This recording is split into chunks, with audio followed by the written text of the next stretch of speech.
ചാലക്കുടി പോട്ട federal bank കവർച്ച കേസിലെ പ്രതിയെ പോലീസ് തിരിച്ചറിഞ്ഞത് പഴുതടച്ച അന്വേഷണത്തിലൂടെ. 3 ഡ്രസ്സ് മാറ്റിയും നമ്പർ പ്ലേറ്റ് മാറ്റിയും അതിബുദ്ധി കാണിച്ച മോഷ്ടാവ് ഷൂസ് മാറ്റാൻ മറന്നുപോയി. പ്രതിയുടെ വീട്ടിൽ കുടുംബസംഗമം നടന്ന ദിവസം പോലീസ് ഇരച്ചുകയറിയെത്തി. കുടുംബസംഗമത്തിൽ ബാങ്ക് കവർച്ച കേസിലെ കള്ളനെ പോലീസിനെ പിടിക്കാൻ കഴിയില്ലെന്ന് റിജോ തറപ്പിച്ചു പറഞ്ഞു. മണിക്കൂറുകൾക്കുള്ളിൽ അതേ വീട്ടിൽ വെച്ച് അറസ്റ്റ്.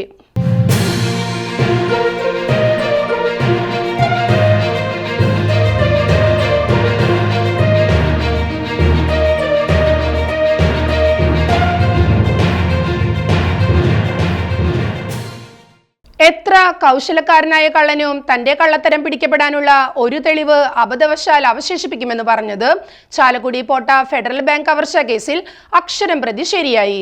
പ്രതി റിജോ ആന്റണി ദിവസങ്ങൾ നീണ്ട ആസൂത്രണത്തിനൊടുവിൽ നടത്തിയ കവർച്ച പിടിക്കപ്പെട്ടത് പോലീസിന് ഈ വിധം ലഭിച്ച ചില അവശേഷിപ്പുകളിലായിരുന്നു.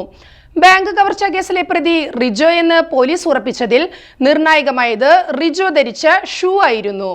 അന്വേഷണത്തിനൊടുവിൽ പേരാമ്പ്ര അപ്പോളയ്ക്ക് പിന്നിലുള്ള ആശാരിപ്പാറ ഭാഗത്ത് പോലീസ് എത്തി. ആ പ്രദേശത്തുള്ള സ്ത്രീയോട് ബാങ്ക് കവർച്ചയുടെയും സ്കൂട്ടറിൽ പ്രതി പോകുന്നതിന്റെയും CCTV ദൃശ്യം കാണിച്ച് ഇങ്ങനെ ഒരാളെ അറിയുമോ എന്ന് ചോദിച്ചു. വ്യക്തമാകുന്നില്ലെന്ന് മറുപടി ലഭിച്ചപ്പോൾ ദൃശ്യത്തിൽ കാണുന്നതിനോട് സാമ്യമുള്ള ആരെയെങ്കിലും അറിയുമോ എന്നും പോലീസുകാർ ചോദിച്ചു. തൊട്ടടുത്ത റിജോയുടെ വീട്ടിൽ ഇത്തരത്തിൽ ഒരു സ്കൂട്ടർ ഉണ്ടെന്ന് അവർ മറുപടി നൽകി. ഇതോടെ റിജോയുടെ വീട്ടിലേക്ക് പോലീസ് മഫ്തിയിലെത്തി. മോഷണ സമയത്ത് റിജോ ധരിച്ച ഷൂസ് പുറത്ത് കണ്ടെത്തി. 3 ഡ്രസ്സ് എടുക്കാൻ വരെ കുബുദ്ധി പ്രയോഗിച്ച റിജോ ഷൂസ് മാറ്റാൻ മറന്നതാണ് പോലീസിന് പിടിവള്ളിയായത്. ഈ ഷൂസ് തിരിച്ചറിഞ്ഞതോടെ പ്രതി റിജോ തന്നെയെന്ന് പോലീസ് ഉറപ്പിച്ചു. മറ്റൊരു സ്കൂട്ടറിന്റെ നമ്പർ പ്ലേറ്റ് വാഹനത്തിൽ ഘടിപ്പിച്ചായിരുന്നു റിജോ മോഷണത്തിന് പോയത്. ചാലക്കുടി ബാങ്ക് കവർച്ചയ്ക്ക് 2 ദിവസം മുമ്പ് പ്രതി റിജോ ആന്റണി ചാലക്കുടി സെന്റ് മേരീസ് ഫൊറോന പള്ളിയിലെ അമ്പുപെരുന്നാൾ ആഘോഷത്തിൽ പങ്കെടുത്തിരുന്നു. പെരുന്നാളിന് പോയപ്പോഴാണ് സ്കൂട്ടറിന്റെ നമ്പർ പ്ലേറ്റ് സംഘടിപ്പിച്ചത്. അമ്പുപെരുന്നാൾ ആഘോഷത്തിനിടെ റിജോ ഡാൻസ് കളിക്കുന്ന ദൃശ്യങ്ങളും പുറത്തുവന്നു. കഴിഞ്ഞ ബുധനാഴ്ചയായിരുന്നു ആഘോഷം. അക്കൗണ്ടുള്ള സ്വന്തം ബാങ്കായ ചാലക്കുടി പോട്ട ഫെഡറൽ ബാങ്ക് ശാഖയിലെത്തി വിശദമായി നിരീക്ഷിച്ച ശേഷം ദിവസങ്ങൾ നീണ്ട ആസൂത്രണത്തിനൊടുവിലായിരുന്നു കവർച്ച നടത്തിയത്. ചാലക്കുടി പള്ളി പെരുന്നാളിന് പോയപ്പോൾ അവിടെ പാർക്ക് ചെയ്തിരുന്ന ബൈക്കുകളിൽ നിന്നും ഒരു നമ്പർ തെരഞ്ഞെടുത്തു. ആ നമ്പർ വെച്ച് സ്വന്തം സ്കൂട്ടറിന് ഒരു വ്യാജ നമ്പർ പ്ലേറ്റ് അടിച്ചു.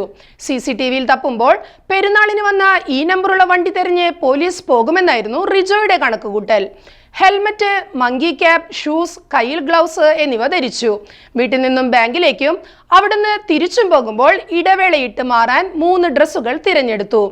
CCTV തപ്പുമ്പോഴും മനസ്സിലാകാതിരിക്കാനായിരുന്നു ഇത്. മോഷണം കഴിഞ്ഞ് മടങ്ങുമ്പോൾ സ്കൂട്ടറിന് ഒരു മാറ്റം തോന്നാൻ വേണ്ടി 500 മീറ്റർ പിന്നിട്ടപ്പോൾ റിയൽ വ്യൂ മിററും ഫിറ്റ് ചെയ്തു. കവർച്ചയ്ക്ക് ശേഷം ദേശീയപാതയിലും സംസ്ഥാന പാതയിലുമുള്ള നിരീക്ഷണ ക്യാമറകൾ ഒഴിവാക്കി റിജോ വീട്ടിലെത്തുകയും ചെയ്തു. മോഷണത്തിന് 4 ദിവസം മുമ്പ് തന്റെ ATM കാർഡ് എക്സ്പയർ ആയെന്നും പറഞ്ഞ് ബാങ്കിലെത്തി ഒരു ഷോ നടത്തിയതും റിജോയ്ക്ക് കുരുക്കായി. ബാങ്കിൽ കൂടുതൽ പണമുണ്ടായിരുന്നെങ്കിലും പെട്ടെന്ന് കയ്യിൽ കിട്ടിയ 15 ലക്ഷവും എടുത്ത് കടന്നു കളഞ്ഞതോടെ ഇതിനു പിന്നിൽ ഒരു പ്രൊഫഷണൽ കൊള്ളക്കാരനല്ലെന്നും കടത്തിൽ മുങ്ങിയ ഏതോ ഒരു മലയാളിയാണെന്നും പോലീസ് ഉറപ്പിച്ചു. ഒടുവിൽ പോലീസ് കുടുംബസംഗമം നടന്നുകൊണ്ടിരുന്ന വീട് വളഞ്ഞ് ഇരച്ചു കയറിയപ്പോഴാണ് റിജോയ്ക്ക് തന്റെ അതിബുദ്ധിയെല്ലാം പോലീസ് തിരിച്ചറിഞ്ഞുവെന്ന് ബോധ്യപ്പെട്ടത്. കസ്റ്റഡിയിലെടുക്കുന്ന ദിവസം പ്രതിയായ റിജോയുടെ വീട്ടിൽ വെച്ച് നടന്ന കുടുംബസംഗമത്തിൽ ബാങ്ക് കൊള്ളയെക്കുറിച്ച് റിജോ സംസാരിച്ചിരുന്നുവെന്ന് മുനിസിപ്പൽ കൗൺസിൽ വാർഡ് മെമ്പറായ ജിജി ജോൺസൺ വെളിപ്പെടുത്തിയിട്ടുണ്ട്.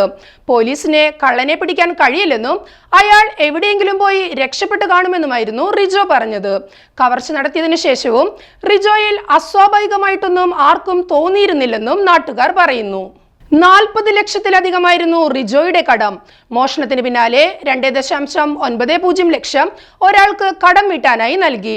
അന്നനാട് സ്വദേശിയായ ആളായിരുന്നു ഈ പണം സ്വീകരിച്ചത്. ടെലിവിഷനിൽ വാർത്ത കണ്ടപ്പോഴാണ് മോഷ്ടാവ് റിജോ തനിക്ക് നൽകിയത് കവർച്ചാ പണമാണെന്ന് ഇയാൾ മനസ്സിലാക്കുന്നത്. ഉടനെ തന്നെ പോലീസിൽ വിളിച്ച് ഈ പണം കൈമാറുകയായിരുന്നു.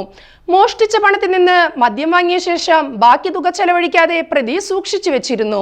കുവൈറ്റിൽ നഴ്സായ ഭാര്യ അവധിക്ക് നാട്ടിലേക്ക് തിരിച്ചെത്തും മുമ്പ് കടം വീട്ടേണ്ടതുള്ളതിനാലാണ് മോഷണം നടത്തിയതെന്നും പ്രതി പോലീസിനോട് പറഞ്ഞു.